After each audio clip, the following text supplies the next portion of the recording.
L'année 2019, on a fêté le 45e anniversaire des relations diplomatiques entre la Chine et le Gabon. Quels progrès ont connu les relations bilatérales en 2019?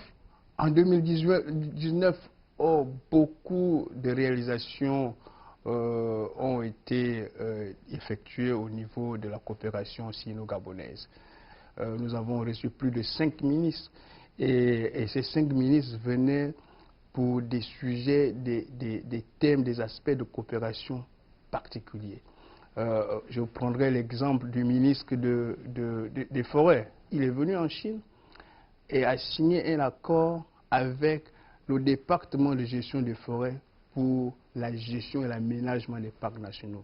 Vous savez que la Chine aujourd'hui, qui au départ était juste participative au niveau de tout le processus de changement climatique, de négociation sur les changements climatiques, la Chine est devenue un acteur majeur au niveau de ce processus du climat. Nous avons le ministre de la Communication qui est aussi arrivé.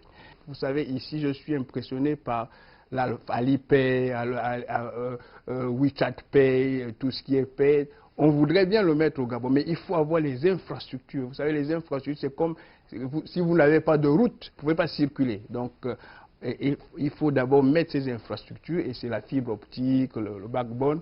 Donc, il est venu effectivement pour regarder ça avec Huawei, et je crois que c'est en très bonne voie.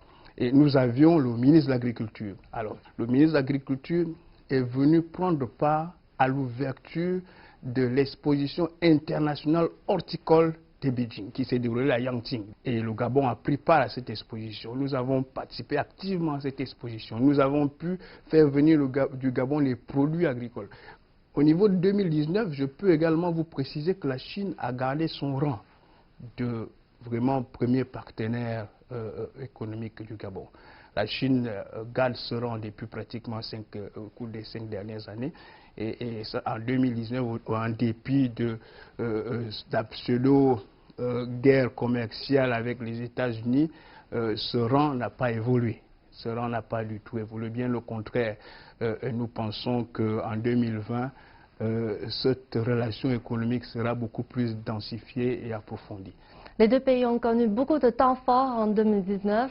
Donc, dans la perspective de 2020, dans quel domaine les deux pays vont-ils approfondir les coopérations selon vous?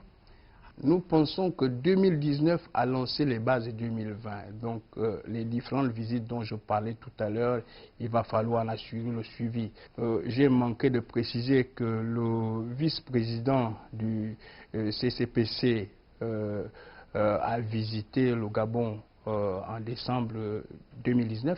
Et à l'occasion de cette visite, il en est ressorti que le président de la République gabonaise, son Excellence Ali Bongo Ondimba, va visiter la Chine en 2020. Parce que vous savez que la Chine organise en 2020 le sommet sur la convention de la biodiversité, de la diversité biologique. Et dans ce cadre-là, comme je vous ai dit, le Gabon jouant et son Excellence Ali Bongo Ondimba jouant le rôle de champion dans ce domaine-là, je pense qu'il a été invité à prendre part à ce sommet. Oui, je vois que vous serez très occupé en 2020.